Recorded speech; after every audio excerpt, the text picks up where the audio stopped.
안녕하세요. 오늘은 다크데이터라는 책을 한번 같이 살펴보도록 하겠습니다. 그래서 이제 저희가 살펴봤던 책들 중에서 수학의 쓸모라는 책이 있습니다. 이 책에서는 사실 저는 이 책을 이렇게 읽었습니다. 이제 실리콘밸리에서 사용하는 수학적 모형들을 소개하고 있는 괜찮은 책이다. 이렇게 이해를 했습니다. 반면에 이제 대량살상 수학무기라는 책도 살펴봤는데요. 이 책은 역시 이제 특히 이제 그 빅테크에서 사용하는 빅데이터와 이 빅데이터에 기반한 모형들이 어떻게 불평등을 확산하고 민주주의를 위협하는가라는 관점에서 살펴본 책입니다. 그리고 이제 그냥 하지 말라라는 책은 또 이제 빅데이터 전문가가 쓴 책으로서 당신의 모든 것이 메시지다. 그래서 어떻게 당신의 메시지를 관리할지 그리고 어떻게 데이터를 활용해서 인생을 살아갈 수 있을지에 대해서 이야기하고 있는 책입니다. 그리고 이제 센스 메이킹이라는 책이 있는데요. 이것은 빅데이터가 알려주지 않는 전략이다. 라고 해서 빅데이터가 크기가 큰 데이터이긴 하지만은 얇은 데이터다. 그래서 오히려 우리가 이제 두꺼운 데이터를 이제 찾아봐야 된다. 그것은 무엇이냐? 역사, 문화, 인류학 등에서 찾을 수 있는 데이터들이다. 그래서 뭐 예를 들어서 우리가 원주민 세계에 가서 오랫동안 그들과 같이 지냄으로써 그들의 사회를 오랫동안 살펴봄으로써 발견하게 되는 그런 심층적인 데이터가 있다는 거죠. 그리고 오늘 살펴볼 이 다크 데이터도 역시 이제 빅데이터를 좀 더 완전하게 만들려고 하는 그런 책이라고 볼 수가 있겠는데요. 그래도 이제 통계학의 범위 내에서 이야기를 하고 있습니다. 그래서 통계를 조금 공부를 하신 분들 혹은 관련된 분야에서 종사하시는 분들이 참고할 수 있는 책이다. 이렇게 보시면 되겠습니다. 저자 프로필을 보면은 옥스퍼드 대학교를 졸업을 했고 이제 임페리얼 칼리지 런던의 수학과 명예교수 겸 선임연구원이다.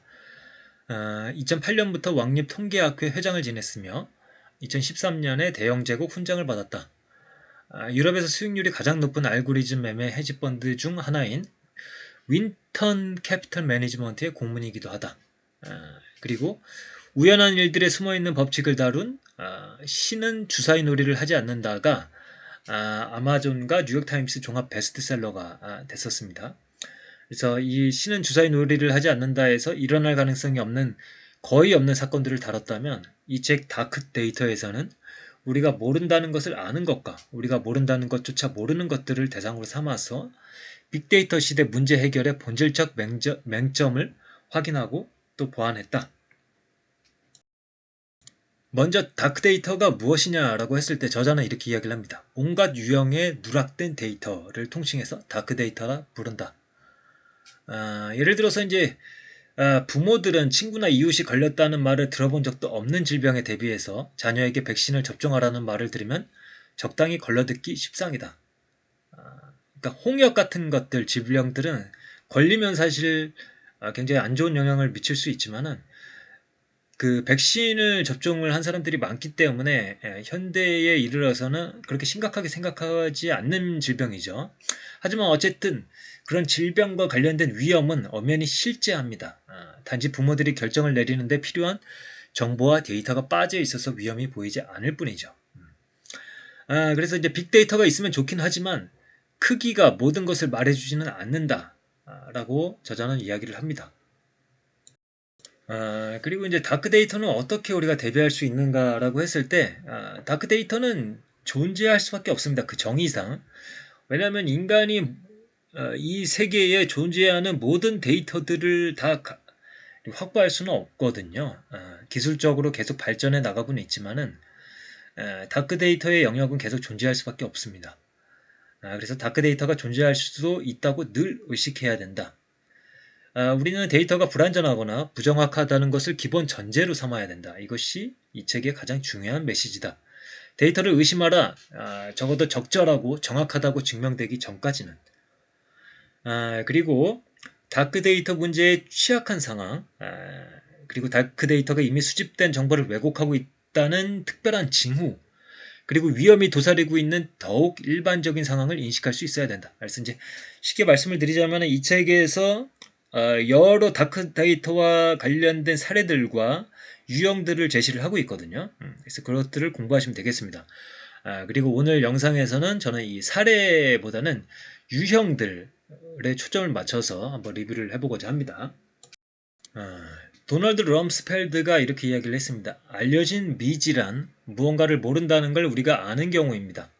하지만 알려지지 않은 미지도 있습니다. 우리가 모른다는 것조차 모르는 경우입니다. 그래서 우리가 빠져있는지 우리가 아는 데이터, 예를 들어서 어떤 환자들을 대상으로 해서 어떤 데이터들을 수집을 했는데, 나중에 계속 이제 추적 관찰을 하다 보니까 환자들의 결과가 기록되지 않은 환자들이 있는 거죠.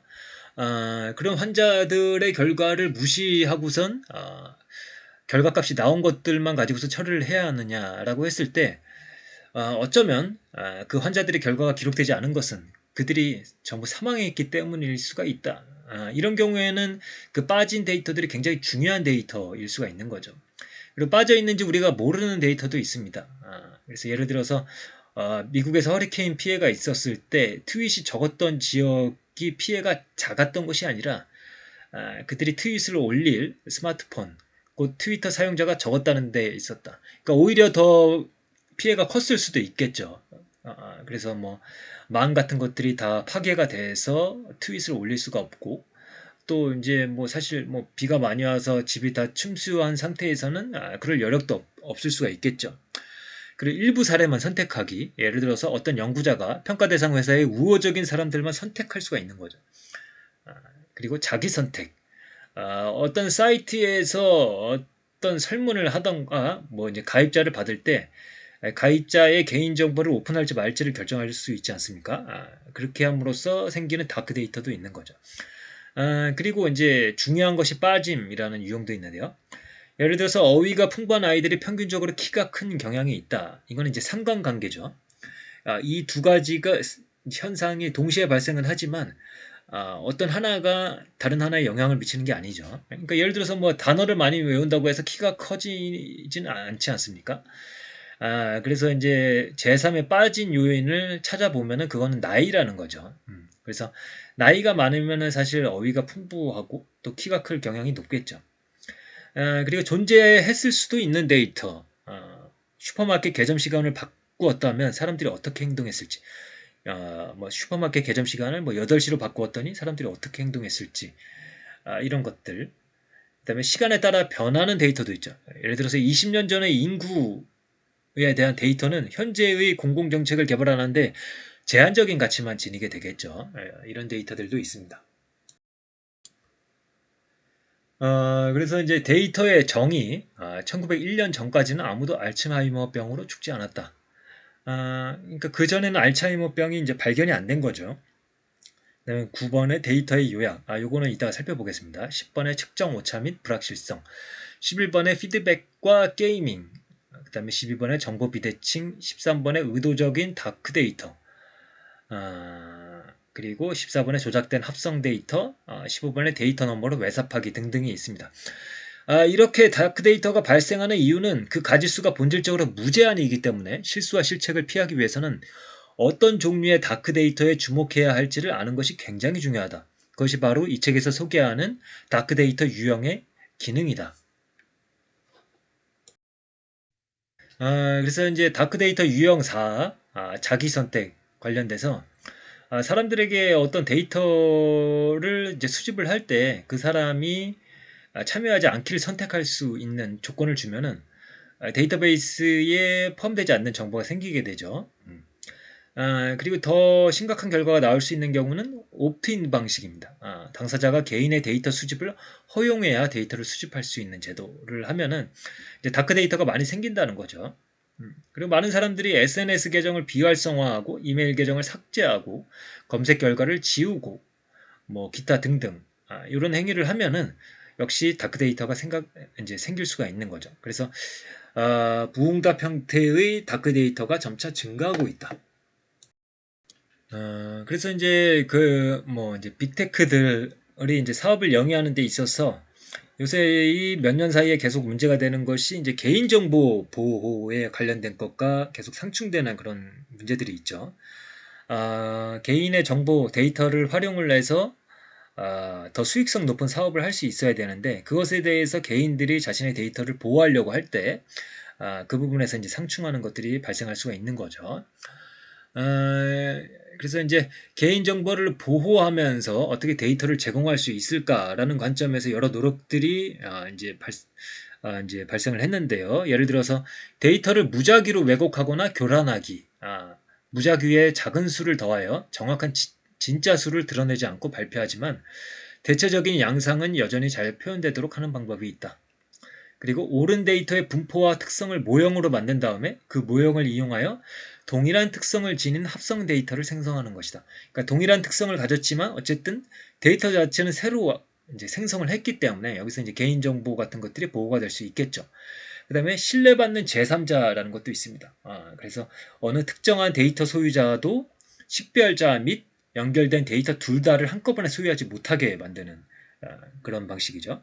그 다음에 확률화 응답이라는 것도 있습니다. 예를 들어서 동전의 윗면에 뭔가를 훔친 적이 있습니까? 라는 질문에 예 또는 아니오를 답할 수가 있고요. 뒷면이 나오면 그냥 예라고만 답해야 됩니다. 그러면 예를 들어서 뭔가를 훔쳤다라고 답변을 하더라도 그냥 뒷면이 나와서 예라고 답한 사람하고 구별이 안 되기 때문에 어쨌든 그 사람이 훔쳤는지 안 훔쳤는지는 알 수가 없죠. 하지만은 우리가 알고 있는 것은 동전의 앞면은 2분의 1이고 동전의 뒷면이 나올 확률은 2분의 1이기 때문에 전체로 보았을 때는 훔친 적이 있습니까? 라는 그 통계를 우리가 끄집어낼 수가 있습니다. 2분의 1 이상으로 나오는 것들 그런 방식으로 간접적으로 이제 추론을 하는 방식이 있겠죠. 그러나 어쨌든 이런 방식들도 다 완전하지는 않습니다. 어떤 사람들이 연구하기를 선거 명부 기록을 병원 기록과 맞추어 보고서 그의 의료 기록을 식별해낼 수 있었다. 그리고 두 기자는 또 검색 기록에 포함된 정보를 이용해서 검색 범위를 좁혀서 식별자의 신원 정보를 알아냈다. 또 인터넷 무비 데이터베이스를 배경 지식으로 삼아 알려진 사용자들의 넷플릭스 기록을 성공적으로 식별해냈고 그들의 정치 성향을 비롯해 잠재적으로 민감한 다른 정보도 알아낼 수 있었다. 그래서 이 전부 익명으로 처리되었다고 하는 데이터를 식별해낸 초기 사례들이 있습니다. 이런 사례들로 인해 데이터 세트를 더욱 완전하게 만들고 익명성을 깨는 시도를 처벌하는 법규와 법률 조항이 도입되었다. 하지만 뼈아픈 진실은 데이터란 완전히 다크 상태여서 쓸모가 없든지 아니면 어떤 빈틈으로라도 침입을 당하고 만다는 것이다. 그 다음에 다크 데이터 유형 6번째를 제어하는 방법으로 A/B 테스트를 사용할 수가 있겠죠. 시험 결과를 만약 다른 방법을 썼다면 생겼을 결과와 비교할 수 있다. 이렇게 함으로써 반사실적 다크 데이터 문제점을 비껴갈 수 있다. 그래서 뭐 아까 말씀드린 대로 그 슈퍼마켓을 8시에 열었을 때 혹은 10시에 일어났을 때 고객들이 얼마나 오는지 그리고 수익성을 얼마나 개선되는지 이런 것들 이제 테스트 해볼 수가 있겠죠. 그 다음에 유형 9번째는 요약 통계를 조심해서 선택한다. 예를 들어서 이제 어떤 집단에 이제 10명의 소득을 우리가 조사를 했는데 9명이 연평균 소득이 5천만 원이고 1명의 소득이 연평균 소득이 10억이었다고 해보죠. 이 그룹의 소득을 우리가 표현을 할 때 평균으로 이제 표현을 하면은 이 전체 그룹의 어떤 특성이 많이 왜곡이 될 수가 있겠죠. 이런 경우에는 중앙값으로 나타내는 게 더 적절한 방법일 수도 있습니다. 그렇게 했을 경우에는 중앙값이 5천만 원이겠죠. 더 나은 방법은 분포의 형태를 더 자세히 알려주는 방식도 사용할 수가 있습니다. 그래서 우리가 요약 통계를 조심해서 선택해서 제공해야 된다는 거죠. 그 다음에 요거는 어떤 은행에서 사용한 방법이라고 하는데요. 대출을 받지 못하는 사람들, 그러니까 지금 현재 모형에서 대출이 나가지 않는 사람들이 있지 않습니까? 근데 이제 그런 사람들이 실제로는 돈을 꺾어서 잘 갚을 수도 있는 사람일 수도 있는데 그런 사람은 지금 모형에서 배제가 되기 때문에 어떤 결과값이 나올지 알 수가 없는 거죠. 그래서 이 대출 기준에 맞지 않아서 거절당했던 사람들의 표본을 확보를 하는 겁니다. 그래서 채무 불이행 확률이 높다고 판단되지만 그 사람들이 포함된 작은 무작위 표본을 허용을 하는 거죠. 이 전략 덕분에 은행은 대출을 받고서 채무 불이행에 빠질 가능성이 큰 유형의 사람들에 관해서도 더 나은 모형을 세워서 장래에 누구에게 대출할지를 더 잘 결정할 수 있게 되었다. 그래서 황금 표본이라고 묘사를 했습니다. 그 다음에 부스팅이라는 방법도 있는데요. 그래서 예를 들어서 이제 잘못 예측했던 대출 신청자를 확인을 한 다음에 뭐 예를 들어서 이제 모형에서는 이 사람한테 대출을 해줘도 굉장히 높은 확률로 갚을 거라고 예상이 되었는데 그 사람이 실제로는 연체를 하게 된 거죠. 그랬을 경우에 그 잘못 예측했던 대출 신청자를 확인한 다음에 그 사람의 데이터들의 아주 많은 복사본을 데이터에 추가를 하는 겁니다. 그래서 한 명이 아니라 100명이 그렇게 연체를 했다라고 가정을 했을 때 이 확대된 데이터 세트를 분리하고자 다시 모형의 매개 변수나 구조를 변형시키게 되죠. 그래서 이 모형이 이전에 틀리게 예측했던 사례들에 더욱 각별히 주목을 해서 이 사례들을 옳게 분류하도록 모형이 조정이 된다면 분류 방법의 성능이 크게 향상될 수가 있는 거죠. 그래서 기존의 모형에서 잘못 예측했던 사람의 데이터를 여러 개 복사를 해서 다시 데이터 세트에 포함을 시켜서 모형을 돌린다. 이것은 이제 부스팅이라고 이제 이름을 지었나 봅니다. 그리고 이제 빠진 데이터 채워넣기 대치법을 사용할 수 있다 이렇게 이야기를 했거든요. 그래서 책에서 소개하고 있는 표는 이렇습니다. 오른쪽에 표를 보시면은 나이, 키, 몸무게, 성별 등이 나오고 있는데 여기에 빠진 데이터들이 꽤나 있죠.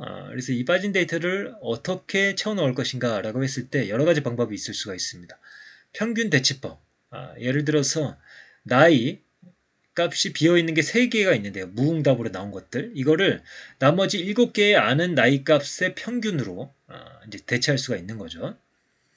그 다음에 최종 측정치 이월법이 있습니다. 만약에 어떤 환자의 빠진 값이 존재한다고 했을 때, 그러니까 최근 건강검진 데이터가 빠졌다. 그러면은 그 이전의 건강검진 기록치로 대체를 하는 방법입니다. 이런 것도 사용할 수 있다. 그 다음에 다른 변수를 이용하여 예측하기. 오른쪽 표에서 나이와 몸무게의 관계를 나타내는 단순한 통계 모형을 이제 만드는 거죠. 그리고 그 통계 모형을 토대로 해서 나이 값이 기록되어 있을 때 그에 대응하는 몸무게 값을 이 모형을 이용하여 예측할 수 있는 거죠. 그래서 이제 뭐 나이와 몸무게가 나와 있는 사람들의 데이터를 가지고선 어떤 방정식을 만들어내고 그 방정식에 나이 값은 기록이 되어 있으나 몸무게 값이 기록되어 있지 않는 사람의 데이터를 입력을 했을 때 이제 예측을 할 수가 있다라는 거죠. 그다음에 하데크 대치법, 기록들 사이의 유사성의 정도만 계산한다 이렇게 되어 있는데요. 이제 아래 보시면은 이제 그 38세 여성이 있죠. 38세 여성이 키에 대한 데이터가 빠져 있습니다. 그러면은 또 아래로 가보면 여성들 중에서 이 38세 여성과 비슷한 나이대의 41세, 31세의 여성들이 존재를 하죠.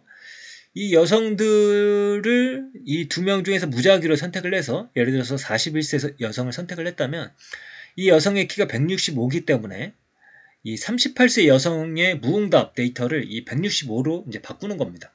그래서 기록들 사이의 유사성을 토대로 해서 이제 대치를 하는 방식이죠. 그다음에 다중대치법도 있습니다. 대치값을 다르게 할 때마다 이 전체 완성된 데이터셋이 이제 다르게 이제 나오겠죠. 그래서 대치값을 다르게 할 때마다 나오는 그런 것들을 반복을 해서 어떤 데이터들을 만들어내고 거기에서 유의미한 이제 교훈을 얻는다. 뭐 이런 건데요. 그래서 이제 대치법을 사용할 수 있다. 이렇게 이제 간단하게 보시면 되겠습니다. 그리고 이제 유형 10번째가 측정 오차였었는데, 요거를 해결하는 게 예를 들어서 뭐, 임상시험 연구에서 자주 쓰이는 흔한 방법이 이중 데이터 입력 체계라고 합니다. 어떤 값들을 입력하는 작업을 두 사람이 각각 따로 하는 방식입니다. 둘이 똑같은 지점에서 똑같은 실수를 할 가능성은 낮기 때문이죠. 그래서 뭐 임상시험 같은 게 아니라면은, 그냥 개인이 혼자 2번 해서 그 2번 한 거를 대조해보는 그런 방식으로 해볼 수도 있을 것 같습니다. 근데 어쨌든 두 사람이 하는 것보다는 조금 뭐랄까 이게 좀 정확도는 떨어질 수도 있겠죠. 왜냐면 인간이라는 게 또 똑같은 실수를 할 가능성이 높거든요. 그 다음에 12번째가 정보 비대칭인데 이 문제를 해결하기 위해서는 규제 같은 게 이제 도움이 될 수가 있습니다. 이제 중고차 시장이 대표적이죠. 그래서 뭐 예를 들어서 우리나라에서도 중고차 거래를 할 때 뭐 성능이라던가 이런 부분들, 보험 이력이라던가 이런 것들 법적으로 지켜야 되는 것들이 있죠. 그런 것들이 점차 발전해 나가고 있고, 또 뭐 예를 들어서 뭐 이제 뭐 한 달간 중고차를 사용하게 한다던가 그런 방법을 통해서 이러한 정보 비대칭을 조금 이제 낮출 수도 있겠죠. 그래서 일반적으로 이런 논의에서 얻을 수 있는 교훈은 비대칭 정보를 조심해야 하며 다른 사람은 아는데 나는 모르는 것이 없는지 자문해 보아야 한다는 것이다. 그다음에 유형 13번째 이 의도적인 다크데이터가 있습니다. 그러니까 빠진 데이터일 수도 있지만 왜곡된 데이터일 수도 있습니다. 예를 들어서 우리가 숫자 1, 2, 3, 4, 5, 6, 7, 8, 9가 첫 번째 숫자로 나오는 횟수의 비율은 대체로 동등하지 않습니다. 1이 전체 횟수의 30% 나오고, 그러니까 예를 들어서 이런 겁니다. 어떤 어떤 사람들이 채권을 산다고 하죠. 채권을 사는 사람들은 예를 들어서 1억대, 1억 1천만 원, 1억 2천만 원 이런 식으로 사는 사람들이 9억대로 사는 사람보다 더 많다라는 겁니다. 마찬가지로 10억, 뭐 11억 이렇게 사는 사람이 19억, 아니죠. 99억 뭐 이렇게 사는 사람보다 더 많다라는 겁니다. 그래서 1이 전체 횟수의 30%, 2가 약 18%, 9가 나오는 횟수는 약 5%다. 이걸 어떻게 활용할 수 있냐면은 돈 세탁 방지 규정들에 의해 1만 달러 이상을 지불하는 행위는 규제기관에 보고가 돼야 됩니다. 범죄자들은 이런 걸림돌을 뛰어넘으려고 총 금액을 규제 수치 바로 밑에 X로 여러 번 쪼개서 전송을 한다. 하지만 9로 시작하는 수들이 지나치게 많이 나오면 이 앞서 이야기한 이 벤포드 분포에서 벗어났다는 이야기이기 때문에 그거는 이상거래로 우리가 이제 찝어낼 수가 있는 거죠. 이런 식으로 해서 의도적인 다크데이터를 잡아낼 수도 있다라고 이야기를 하고 있습니다. 그 다음에 의도적인 다크데이터를 좋게 사용하는 긍정적인 방식으로 활용하는 것도 있거든요. 이제 맹검이라는 건데요. 무작위 대조군 시험에서 환자들이 어느 집단 소속인지가 드러나지 않아서 환자도 의사도 어느 환자가 어느 치료를 받는지 몰라야 한다. 이런 식으로 집단을 숨기는 것을 맹검이라고 하는데 말 그대로 데이터를 다크데이터로 만든다는 뜻이다. 그리고 각 환자가 어떤 치료를 받는지를 식별해주는 코드는 시험이 완료되어 데이터가 분석된 뒤에야 밝혀지며 그제야 어느 치료법이 더 효과적인지 알 수 있다. 그래서 이제 두 대조군 시험을 하는데 어떤 그 환자들에는 좀 더 친절하게 대할 수도 있는 거죠. 그리고 환경을 좀 다르게 만들어준다던가 그런 것들을 방지하기 위해서 어느 집단이 뭐 약을 먹은 집단인지 그 다음에 어느 집단이 약을 먹지 않은 집단인지 이거를 이제 알 수 없게 이제 해놓는 겁니다. 그 다음에 이제 유형 15번째가 데이터 너머로 외삽하기인데 우리가 대표적으로 많이 사용하는 것들이 이제 미래에 대한 외삽이죠. 그래서 뭐 예를 들어서 투자에 있어서 어떤 펀드 매니저가 있는데 좋은 성과를 냈던 사람에게 계속 투자를 해야 하는가 아니면 성과가 좋지 않았던 사람에게 투자를 해야 하는가 이런 문제들이 있죠. 과거에 최상의 성과를 낸 사람들을 피해야 할까? 대체로 그렇게 볼 수는 없는데 왜냐하면 그들이 장래에도 여전히 잘할 수 있기 때문이다. 그래서 이 부분에 대해서는 이 마이클 모브신의 운과 실력의 성공 방정식 이 책도 굉장히 좋은 책인데요. 이 책을 참고하시면 될 것 같습니다. 이 책에서 이야기를 하기를 운이 미치는 영향이 큰 활동은 평균 회귀 경향이 강하게 나타난다. 그러니까 예를 들어서 이제 투자의 세계가 운이 영향을 많이 미친다라고 생각을 해볼 때 어떤 실적이 좋았던 펀드 매니저의 실적은 다시 나빠질 가능성이 높다라는 거죠. 그리고 좋았던 시장은 나빠질 가능성이 높고 그 다음에 좋았던 종목은 나빠질 가능성이 높다. 왜냐하면 평균으로 회귀를 하기 때문에요. 그런 거죠. 근데 이제 이런 시장에서는 굉장히 오랜 시간 장기간에 걸쳐서 봐야지 진짜 어떤 사람이 실력자인지가 나올 수가 있는 거죠. 그래서 우리가 워런 버핏 같은 사람에게 실력자라고 하는 이유는 수십 년에 걸쳐서 단련이 됐고 그런 환경 속에서 살아남았기 때문입니다. 그리고 이 특정 기회가 많은 스포츠일수록 결과가 주로 실력에 좌우되는 경향이 나타난다. 운이 아니라 실력에 좌우되는 것은 득점 기회가 많은 스포츠이다. 예를 들어서 농구 같은 경우에는 점수가 뭐 90점, 100점까지 나오지 않습니까? 여러 번 쏘기 때문에 그런 스포츠일수록 결과가 주로 실력에 좌우되는 경향이 나타나는 거죠. 축구에 비하면 농구가 좀 더 실력에 좌우되는 경향이 높을 겁니다. 그러니까 업셋이라고 말하는 놀라운 결과는 사실 축구에서 더 많이 나오죠. 왜냐하면 축구에서는 득점 기회가 더 적거든요, 농구보다. 이렇게 해석해 볼 수가 있는 거죠. 그래서 이제 뭐 사실 뭐 제가 이 유형 15개를 다 정리를 하지는 않았고요. 이 책에 이제 여러 가지 사례들 중에서 일부만 제가 이제 말씀을 드렸는데, 이제 통계를 하시는 분들은 더 잘 이해를 하실 수 있을 거고, 이런 책도 이제 한번 참고 삼아서 보시면 좋지 않을까 생각을 하고 있습니다. 그러면 오늘의 리뷰는 이것으로 마치도록 하겠습니다. 감사합니다.